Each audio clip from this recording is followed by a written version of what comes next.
So yesterday was the beginning of the U.S.-China trade talks. And while that was going on, we also had a freedom of navigation operation.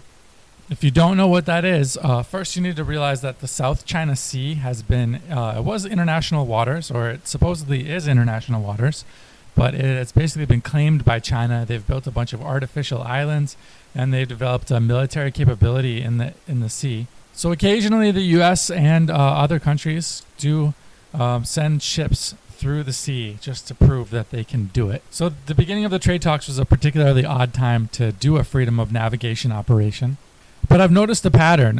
When Xi Jinping first met with Trump in Mar-a-Lago, Trump decided to bomb Syria on the same day. The next time there was a high-level meeting between the U.S. and China regarding the trade talks, and that was the day that Meng from Huawei was detained in Canada. So it definitely seems like this is some sort of a negotiating tactic on Trump's part, that he likes to just sort of slap people in the face before the negotiations begin. I think it's sort of like saying, my starting offer is I'm going to give you nothing. But also, of course, if you were to say we're not going to do any freedom of navigation operations during the period of negotiation, then two things. First off, you're basically just ceding control of the South China Sea during negotiations, which could be carried on indefinitely. These could be years and years, maybe even decade-long negotiations. These sorts of negotiations can become like a permanent, like the North Korea six-party talks, for example. The next time we do a freedom of navigation operation, if you're going to use that as an excuse to just torpedo, no pun intended, the negotiations, then just go ahead and do it right now, because we might as well not get started with the negotiations, because we're definitely going to continue doing our freedom of navigation operations. So it was reported that China's top economic policymaker attended the talks, which basically says that China is really taking these talks seriously. Also, we got a tweet from Trump that the talks are coming along well.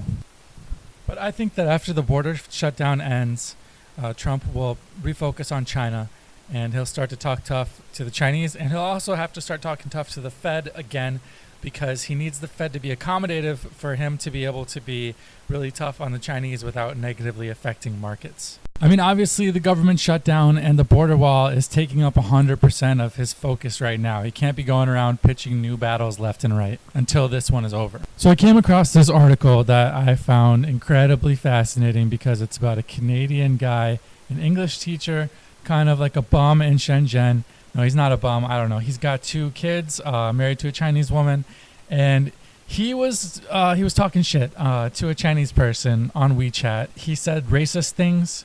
I guess, it seems like a couple things. He's clearly into Chinese hip hop. He was listening to a diss track by a Chinese rapper, and then one of the Chinese people on WeChat used the N-word, and he's a white guy, so whatever, but he kind of wanted to come back with extra racism. He was already using the ching chong or whatever, saying those words, which, I mean, expats in China, they do that.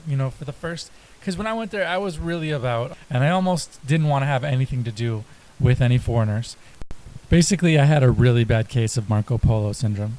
Like the second half of my time in China, I hung out with a lot of English teachers, and a lot of them do this thing. I don't know. It's, comedy in America where you try to try to say the most horrible thing that you can possibly say. Who can say the most horrible thing, And it's funny. So you have to consider that context. And you also have to consider that if they were talking about a diss track, I mean, the point of a diss track is to say the thing that's going to piss off the person the most. It's going to be most disrespectful to them. So that's kind of where his head was at when he went on his rant. But your average Chinese person doesn't understand that whatsoever. I mean, they are exactly like the political correctness police in America. They have no sense of humor. They're just very easily offended. And everything you say is to be taken literally, not sarcastic or ironic. And you're hurting the feelings of the Chinese people. And their feelings have been hurt enough by you, Western imperialist dog. So on the Chinese social media discussions about this case, there was indeed a lot of racist terms for white people in use. But anyway, so he was saying this in a WeChat group. Supposedly there was 88 members of the group. He made references to the Nanjing massacre and just saying things that were racist towards Chinese people. So it went viral. And eventually the police came to his door and he was put in jail.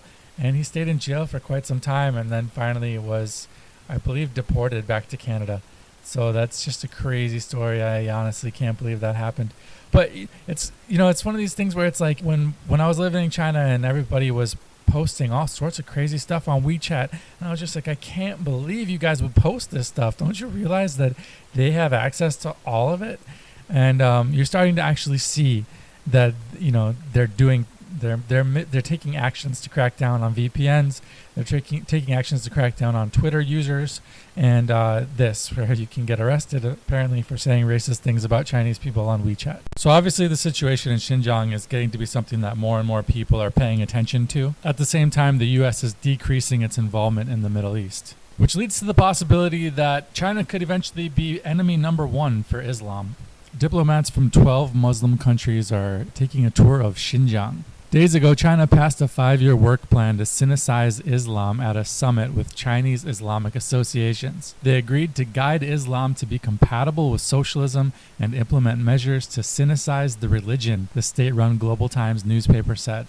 But of course, leaders across the Middle East have always said that they want Islam to be Sinicized and to be made compatible with socialism. If you're not familiar with the situation in Xinjiang, the local population is a minority group known as the Uyghurs. There have always been conflicts between the Han, or you could say between the CCP and the Uyghurs. There were riots in the capital of Xinjiang in 2009. This led to all sorts of restrictions on the local people. Supposedly, there were actually pitched battles between, groups of basically what amounted to like rebel militia of by the Uyghurs and tanks being used by the PLA. The local population had their internet service severely restricted. And then there was a period where there was a lot of reports that radical Islamists from Pakistan or Turkey were training the Uyghurs. And then we had 2 major terror attacks in China. I think both of them were at railway stations. China's solution has been to basically forbid the expression of any form of worship of Islam, including beards. You can't have a beard. You can't speak the native Uyghur language, and you cannot go to mosque. Reportedly, 1 million people have been put into re-education camps in Xinjiang. And the Xinjiang region is really important to the CCP for geostrategic reasons.